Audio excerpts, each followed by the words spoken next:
Brian, I got to be honest. When I saw Canvus hit my Instagram feed, I knew on the spot that we had to do an interview, because what you're doing repurposing wind turbines is so cool. So let's say you're based in Ohio. You're in Avon, Ohio, not too far from Cleveland. Let's say we're hanging out, I don't know, at Great Lakes Brewing. It's the winter time. We're having Christmas ales.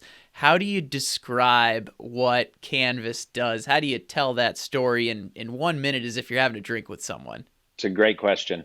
So what we have done is taken the wind turbine blades, and they're long, they're heavy, they're made out of fiberglass. So not a very recyclable material in terms of your traditional recycling methods. And we looked at it differently. So we've taken those products and cut them into fillets and turn them into products. And those products are benches and planters and tables for public spaces that people can interact with and enjoy.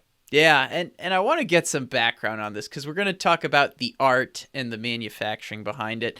But let's get some background on the life cycle of a wind turbine, because I don't know if I have this correct. Correct me if I'm wrong, but I think I heard like somewhere between like 5,000 and 8,000 blades get taken down each year, and they have a life cycle ultimately of like 10 to 15 years. Why is that? Give us a bit of the background on that. So historically, you're right. About 5 to 8,000 blades come down every year, and the reasons for that are what we call repowering or decommissioning. A turbine maintained properly will really run anywhere on the low end, probably 15 years to 30 years, depending on where it is, conditions, et cetera. There's been a lot of government incentive in the last 10, 15 years about promoting renewable energy. So there were financial incentives to take down turbines that had only been up 10 years, 12 years, not really at their full life cycle, but what they were doing was taking down a smaller, say 1 megawatt turbine. And with the way the technology increased, they could replace that with a 2.5 or a 3 megawatt turbine. So you're occupying the same footprint and making 2.5 to 3 times more power. With that, you need larger blades and larger equipment. So the old ones come down, and you have metal components, you have fluids, oils, and hydraulics, and then the fiberglass blades, which everyone kind of looked at and hadn't thought about 30 years before when they put them up and decided they needed to figure out what to do with it. Yeah, and one thing that I'm curious about, first of all, I do think it's interesting that you're in this cross-section of incentives motivating the life cycle, but also motivating an upgrade to a more efficient wind turbine as well. It's not taking it down prematurely per se, especially when you have a way of upcycling it like you have, but you're putting in new technology. I should say you're putting in a new turbine that, leveraging new technology, is able to be more efficient. My question, though, is how did Canvus decide to focus on upcycling turbine blades as products for public spaces? I mean, as I understand it, there were other options out there. They could be used as sound barriers for highways, as an example. So give us a bit of the origin story. How did this become the area you focused on? Absolutely. Well, we were involved. A lot of us were involved in another company that was more of a broker. So they would recycle the metals, which has been done for 100 years at least. And you take a large heavy metal object and take it to a scrapyard or a steel mill, and they melt it down. The fluid's the same thing. There's 200 companies out there. What we really wanted to add value by doing was solving the problem. When they first started taking the blades down, they kind of just cut them up and sent them to the local landfill and thought really nothing of it. But media got a hold of that narrative, and environmentalists got a hold of that narrative, and they took a bit of a PR beating, because you're green, you're renewable, and you're putting these blades in a landfill. They're not going anywhere for a long time, which is part of the value in the blade to us, is that it's so durable and so strong. The other alternatives that were out there, everything that people looked at of how to deal with fiberglass blades and not send them to a landfill involved destroying the blade. So shredding it into pieces so that it could be used as fuel in a cement kiln, and the ash could then be used as a component of the cement, or using it as aggregate or filler in roads. But it all requires an intermediate step of taking a 140 to 175-foot blade and getting it into like 2 to 3 inch pieces. That's intensive work, and it's really abusive on equipment. So Parker Kowalski, who really was the first founder of Canvus, he was working at this other company, Rivercap, and his goal that he was tasked with was finding a better alternative, because we have partners in the renewable industry. We're there to help them, and this was a problem they had. Now, again, it's easy to handle the metal and fluids, but adding value is finding a solution for fiberglass. And Parker came to us one day and said, if you cut it this way and you sit it on its side, it becomes a surface that we can use as a seat. So he immediately, I mean, we thought it was just an incredible idea. So he started Canvus about 3 years ago. He first got on board his college roommate, who had a degree in architecture. So Seth was primarily responsible for all of the early designs and how we were going to make these products. And then Parker very wisely brought his sister over, Kayla, and she runs strategic growth. So all of the infrastructure, all of the processes, not just in manufacturing, but also on the sales and marketing side. And then they asked me to join because I had experience in sales and market and go to market strategies and bring that on board. So that's really how we all got together. We have other individuals from that company. We have plenty of people that we've hired from the outside, but we just took something and looked at it differently and thought it's a lot easier to cut it with a rope saw into fillets than grind it down into 2 to 3 inch pieces. I love that. The other question I have, because I'm a big fan of like local manufacturing and the regional manufacturing scenes. Why Ohio? Was it just because you were all there, or is there other aspects that make Ohio like a spot for this type of application? So it's interesting. The early reason was that that's where we are. So if we're going to set up shop, we should do it somewhere close by, because we're setting up a manufacturing facility truly unlike any other in the world. Yes, you have walls and a roof and equipment, but no one's ever done this before. So we knew we were going to have to be somewhere close by that we could keep an eye on things and get it up and running. What everyone said was, okay, but the wind farms are in Texas and Oklahoma and Oregon and everywhere else, so you're far away. But there are a lot of projects that are coming up in the next couple of years that are in upstate New York and Pennsylvania and Indiana and Illinois. So it actually worked out really well.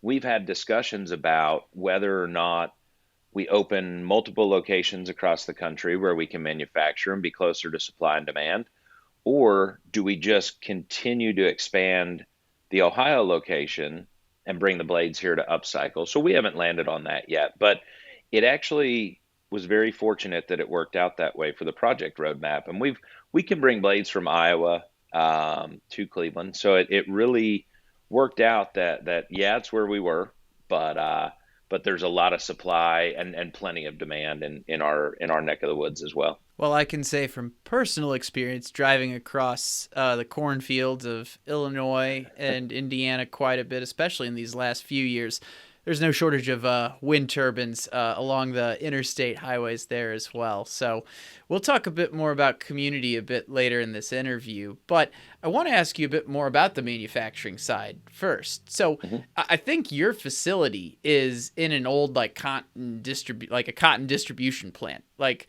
you had to create a roadmap for tooling, getting equipment to handle the size and scale of these blades. How do you create a roadmap like that for, let's say, a manufacturing process that no one's really done before? There's a couple big factors that go into it. You shut off the rest of your life and commit to working about 70 to 90 hours a week to figure it out.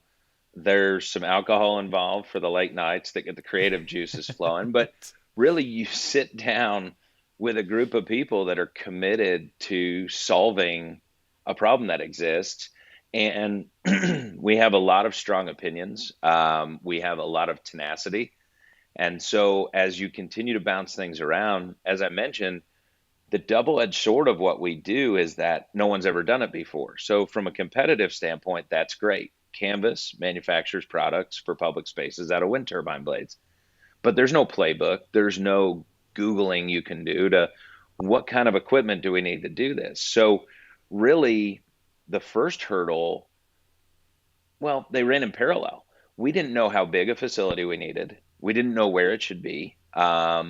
And I'm glad we got one. It's about 20 minutes from our headquarters because early on, I mean, we were living in the production studio, the manufacturing facility. We call it a production studio, but that makes it sound small. But it's really, we were back and forth so much, but 110,000 square feet is perfect. And you're right, it was a box, and that was perfect for us. It was just a warehouse. They removed all the racking. So, no pun intended at all, we had a blank canvas to work with when we started outfitting it. We probably designed the facility through computer modeling 10 to 15 times to figure out the process flow and how things would work properly. And then we have a great procurement team that for every piece of equipment we needed, they brought us 15 different options. And then we debated about which was best and which we needed to go through to get this up and running. So, okay, so I'm hearing great procurement team. I'm hearing the manufacturing happy hour proved activity of grabbing a beer and ideating. I'm also hearing you had the right facility for it, just like you said, a blank canvas, just a square distribution center. So if you were to provide advice to the the manufacturing leaders that are listening to this episode that are maybe having to embark on their own blank canvas type project, what advice or tips would you give them? There's a couple. Number one is be prepared to have more tenacity than you ever thought in your life. And if you're gonna do it, you've got to go all the way and stick in it. But beyond that, also realize nothing great is ever built alone. No great company came out of nowhere all by themselves. And early on, we leveraged a number of partners as we were setting up our facility because the big equipment and everything is not easy to find, but you know you need a rope saw that can cut the fiberglass blades. So they make them that cut concrete. They make them that cut huge pieces of wood. What did we need? We ended up with a saw from Italy that cuts marble and granite to make people's countertops and cut slabs. So we understood the larger equipment to a great extent. You're cutting fiberglass, you need a lot of dust collection. But what we also did early on, because that's really the core of the business, the big equipment and the layout, you've got to get right. You also need bolts and sandpaper and dust masks and all that stuff. And one thing we did early on is, like I said, we found the right partners. So for all of the needs we had, and it was an advantage being a new business, we partnered with a company called Granger. And I'm sure all of your listeners know who they are. They have almost everything you could ever need in a manufacturing facility. But working with a partner like them, they could walk through and see what we needed on the small side, right? All the sundries and the nuts and bolts, and allow us to keep our focus on the big vision and on the core of our business, which meant getting a manufacturing facility. But the biggest piece of advice is find the people that want to do it with you together. Granger was one of them. We've got some other great partners we've worked with, but really leverage people, because especially when you're doing something new, one of the things you find, and I've traveled to a lot of manufacturing facilities, as I'm sure you have, they get going and then a year or two in, they realize they want to make everything efficient. And it's already kind of the horse is out of the barn, right? And you're in production, so it's hard to stop and kind of regain your footing. We had the luxury of being able to do that right from the get-go. And so that's what I would recommend is know you won't do it alone and bring in the right partners to work with. So I've got another two-part question here. I'm going to ask you part All one right. first, and then we'll get your advice after that. But, as I understand it, every blade, like every fillet you make, is unique. There's no they're like snowflakes. Every part is different from one another. hmm How do you create standards around that when everything you're doing is different? It's a great question. It's a hybrid model. And the way we looked at it is you have a company like Ford And I heard a number once, I'll probably mess it up, but I mean, they're turning out like 8 cars per minute in their facilities because they've got it so down and the automation is incredible. Then you have an Aston Martin where people are stitching the leather by hand and assembling an automobile, a beautiful automobile by hand. We had to combine the two because really the most automation we can put into it, because they are all different, is using that rope saw to make the fillets that are going to become products. Once that's done, they are all little snowflakes, even when two pieces that were cut right next to each other still have a different shape. So then it goes really into our craftsmen's hands. And we hired people deliberately that were craftsmen, not that had worked on fiberglass before, not that had poured rubber, which we use for our benches, but people that knew how to build things, houses, decks, cabinets. Some of our guys laid concrete. So they work with their hands because the blades get banged up in the air, they get dragged across the ground when they're down, so they have scars.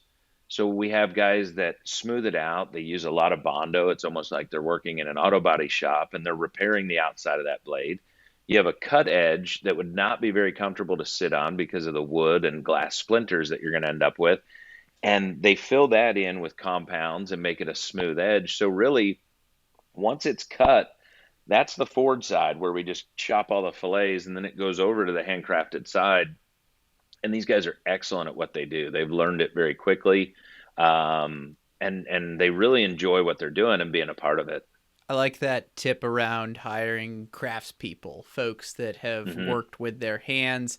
Obviously, they probably haven't been working on, fillets of wind turbines before, but they've got the foundational experience. So that's one lesson I took from there. I told you this was a two-part question. So do you have Sure. advice for the manufacturing leaders that want to create their own standards on very custom type of product that they're making? Yeah, definitely hire the right people. And at times, and I believe this is the way to go, it's going to cost a little more. You're going to pay a little above market. But when you get the right people, we've also benefited tremendously from people we hire bringing in referrals and people they had worked with in another trade.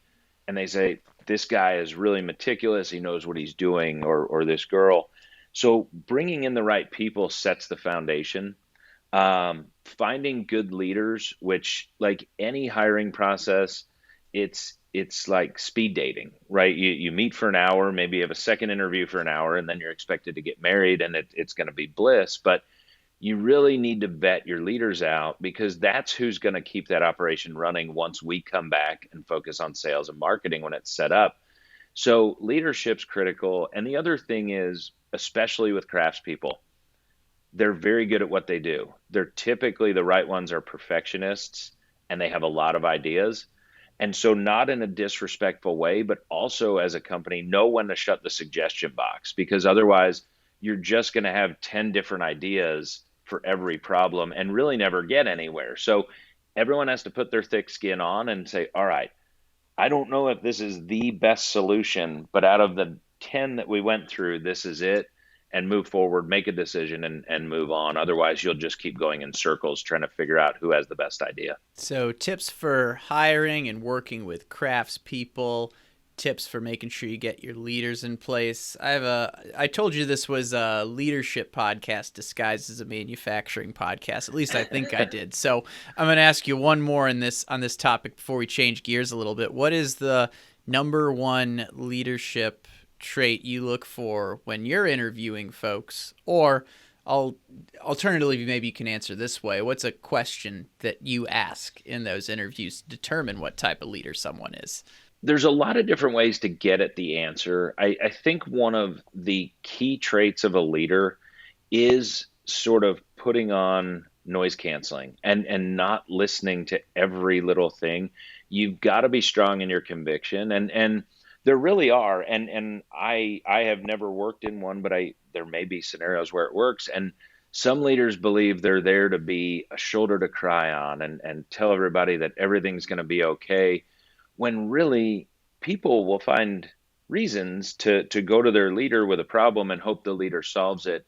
You want a leader that is not going to abandon their people by any stretch, but also turn it back and say, all right, what do you think we should do?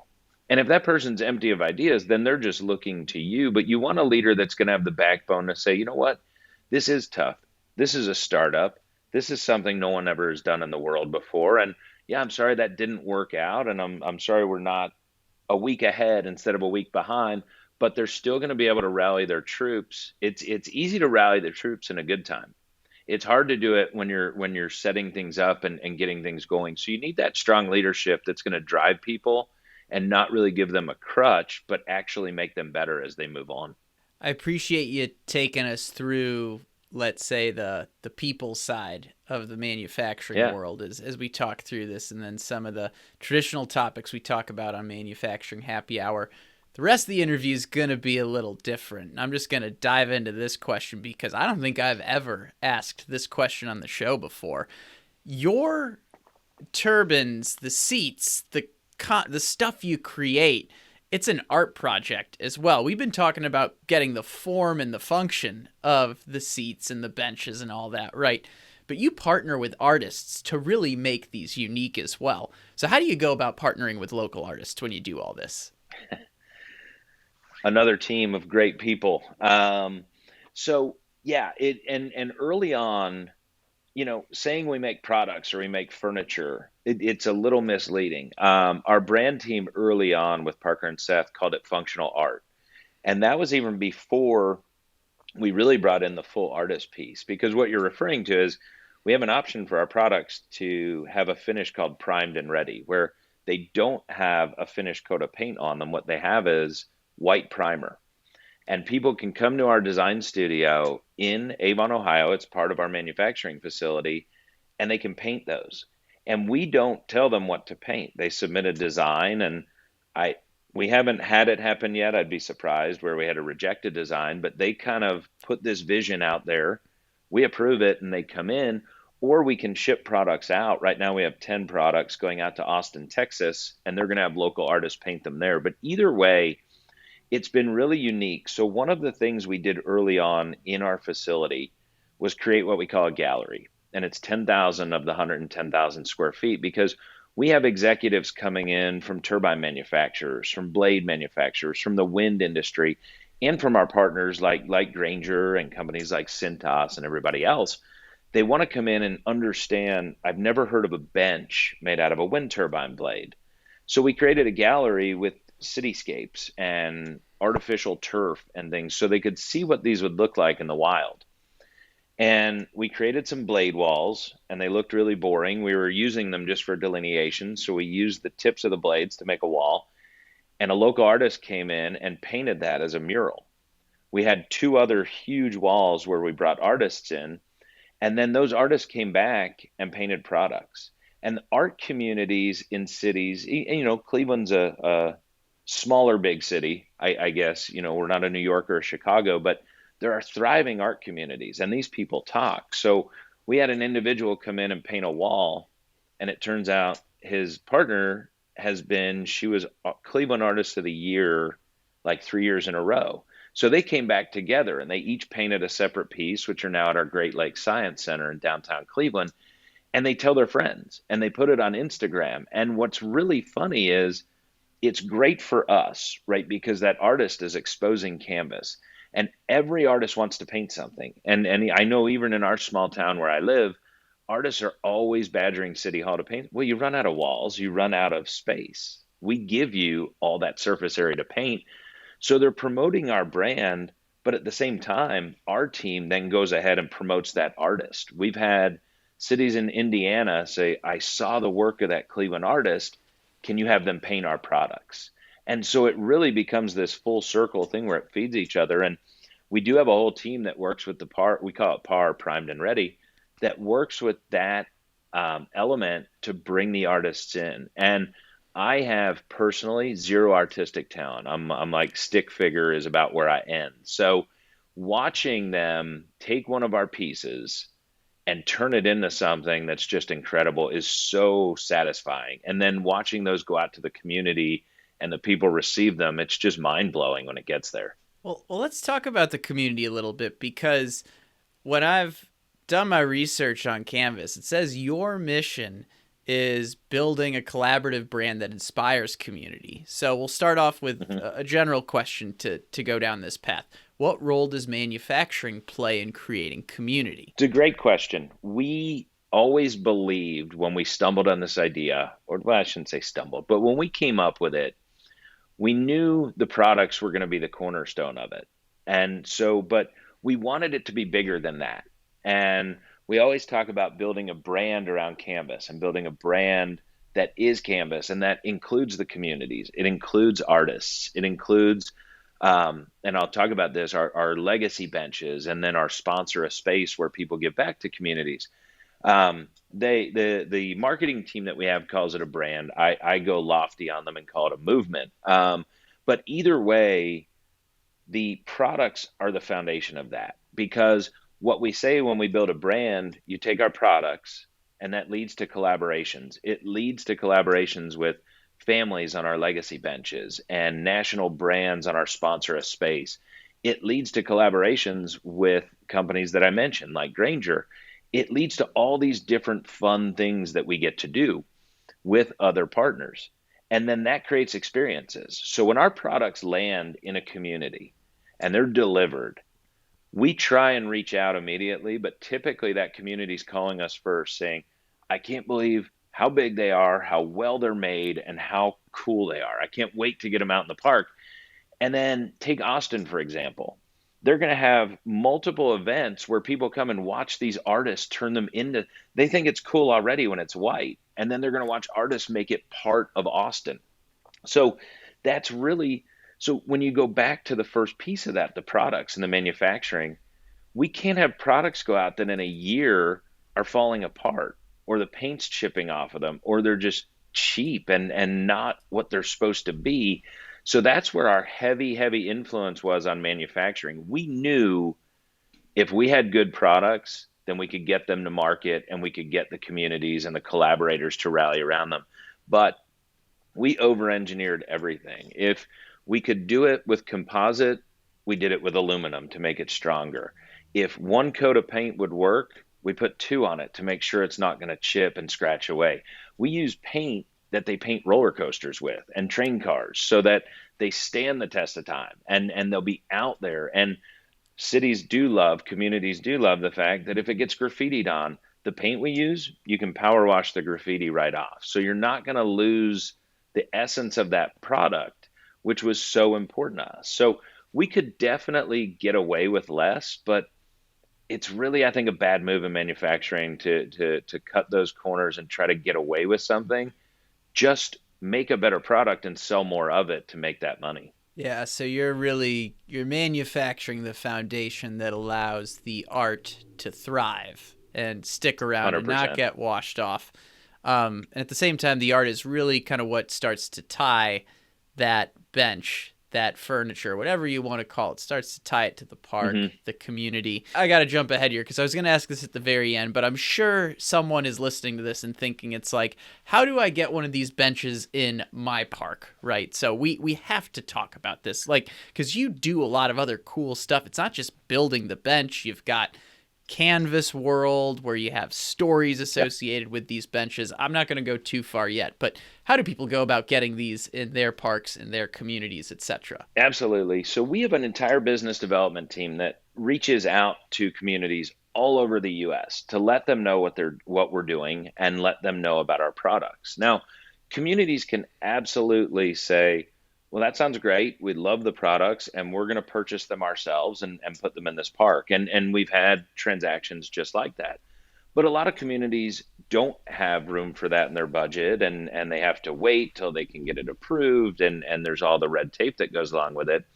And that's really where it comes down to what we call, and I mentioned it, our legacy benches and then sponsor a space. So on the legacy bench side, you've seen them in any community, a bench with a little plaque or it's carved in that it's in memory of Grandma Helen. And they're really nice. They allow a family to honor a loved one that's no longer with us. We call it a legacy bench because we want it to be for a family to tell a story that may involve someone no longer with us, but also honoring someone who's still a part of the community. We've had communities, one in California in particular, that used the bench and put it outside their VFW. and they can honor the hero of the month, a veteran in the community that did a great job and a great service to our country. So the legacy benches, we work with communities to amplify that on their social media. So basically, the individual or the family actually buys that product from the community, who then in turn buys it from Canvas. On the sponsor a space side, we work with national brands and large companies, local businesses, and then foundations who want to give back to communities. Most corporate citizens, whether they be a small local car dealership or a company with a manufacturing facility in that town, they're good stewards of the community. They like to be a part of the community and to give back. And their employees live there and their customers live there. So what we do is we talk with those organizations, and the community will say, we want to redo this park and we'd love these 12 products. We go out and find the sponsor that will sponsor all 12 or sponsor three of them and put the entire package together for the city. And that comes with an impact, whether it be on the family side with the legacy bench or the sponsor of space. All of our products have a plaque on them, a 4x6 aluminum plaque with a QR code. And it tells you who is responsible for that bench being there. And the QR code leads to a story. And if it's a family, it's the story of their family and the story they want to tell. A brand will use it almost as a marketing tool, as a small billboard that someone's actually sitting on. They're not driving by it at 70 miles an hour. They're not hearing the commercial come on the radio and switch it to a different station. That person's sitting there having a cup of coffee and scanning that QR code and learning more about the company that sponsored that bench in that space. Yeah, and I think it's very cool how you've combined manufacturing, art, social media, and storytelling all into everything you're doing. Because for the folks out there, I mentioned it when I was asking the question. I believe you have a site called Canvus World that's kind of a collection of all the stories where you can see that. And like you said, I think I was playing around with it or something like that, or had heard that the QR code could lead to the city's event page or something like that. Like That's this right. is you like it's no longer, let's say, a static bench that is like a memorial to someone, which is great, but you open up the opportunity to do more than that by creating not just a product, not just art, but more of a storytelling platform in a lot of ways, which I find very cool. Absolutely. And canvasworld.com is exactly where you can see all these. And what you'll see is a large interactive map, and it will have three different color pins, if you will, on it. A red pin means that a community has requested a product in that space and it hasn't been fulfilled yet by anyone. So that's where we can show sponsors potential areas where their products can go. You know, a local restaurant doesn't necessarily want a bench in front of their restaurant talking about the restaurant. They want it in a park that's going to bring people to their restaurant. A national brand can't put a billboard in the areas where our products can go. So everybody gets to benefit. But so those red dots, they represent where our legacy benches and the products can go that are going to be sponsored. A blue dot means that it's been committed and has been ordered and it's in production, but it's not in place yet. And then finally, when it gets there, the dot turns black. And that's what we call an installation. And it means that product's there, and it can be a legacy bench put there by a family or a sponsored piece.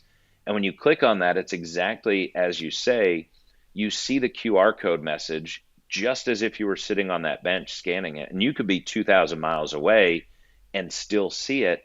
So you can see all the content that's behind there, and you can see the story of that family. Or in my case, my family's spread out all over the country. So I could put a bench in my parents' hometown that my sister can update the content from 1,000 miles away. My brother from another 1,000 miles away can add in the stories that they want to be a part of that. And then anybody else can see it. When they look at Canvas World, you see all of our products, whether they're there yet or not. It gives everyone the opportunity to see how far and wide this art can go, and this functional art can be out there. Because memorial benches are awesome, but a typical bench will last 6 to 10 years. And then that's kind of gone. Our products are going to be out there on the light side really from about 20 to 30 years. So that story whether it be your own story or a brand story that they change over time, it lives on for that long, and they get to take advantage of telling that story for that long. Yeah, this has been a great lesson in upcycling, particularly when you've got something that's not terribly easy to recycle by traditional means. You found a great way to repurpose that. And I think for our audience that's very used to hearing us talk about, let's say, traditional manufacturing applications on this show, I hope this has been a way to maybe look at manufacturing differently a little bit today and see where it intersects with art and community. I have to ask you, I think a fun way to end this interview, we've just been talking about Canvas World, how you can share stories, how it can be an advertisement, whatever it is. Is there a cool story that sticks out that, like, if you were to tell one of the stories behind the benches that you've built, is there a one that is front of mind that would be cool to hear for the audience? There are so many, and there are a couple where a product that's going to a school, they'll buy one of our par products and then have all the students put their hands in paint and put it there. So 5 years, 10 years, when those kids are graduating from high school, that story can be updated as all of them progress from, let's say they did it in first grade all the way through high school. There have been a couple of those. I think the most moving, and I alluded to it before, we're currently working with the VA hospital to get products on their campuses, but Tehachapi, California is the city that uses that bench, and they're using it to highlight. I think he was a Marine that never came back from Vietnam, but was a big part of that community. His brother was at the ribbon cutting ceremony, and it was really moving to see that story behind it and allow that family to honor their veteran who was in their family. That's the one that sticks out to me the most. It's just there's so many different ways to do it. People have links to their favorite songs or their wedding songs. We've had people that have links to grandma's chocolate chip cookie recipe. It's all there for them. Our team helps them put it together, but really within the bounds of any sort of decency, they can put whatever they want in there. It's their real estate to tell the story that they want to tell. So it's been really, really fun to see the different versions and different ideas that people have on how to use that. Well, I've loved hearing just the sampling of stories today. I've loved hearing the story behind Canvas, and I'm excited for all the stories yet to come as your business continues to grow. Last question, is there anything you wish I would have asked, or any final words of advice or call to action for the audience before we wrap up today? Nothing I wish you would have asked, but I will say one thing that I was thinking as we were talking about the manufacturing and the people. Um, you know, People are really the beyond our products don't happen without our people, and manufacturing kind of happens in two ways, right? There's heavy automation where people operate equipment to make a product, and then there's manufacturing like ours where the person is sort of the equipment in that scenario, manufacturing the product. Either way, having the right people is really going to get you so much further faster than just trying to fill slots on a manufacturing floor. You know, we're very fortunate to do something that no one's ever done before. And as I've mentioned, I've been around a lot of manufacturing. I think every one of our people in our manufacturing facility, there's 25 to 30, have on a weekend brought their wives or significant others or their parents. I just had my parents in town and showed it to them for the first time.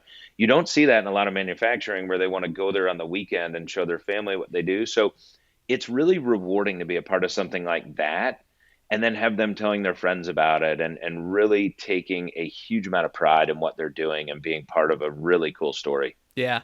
No, it's like I said at the start of the interview, I saw it on Instagram. I saw the vibe of the facility, the stuff you were creating. I'm like, this is perfect for manufacturing happy hour. So I would have been excited to go in on the weekend as well. I'll say that.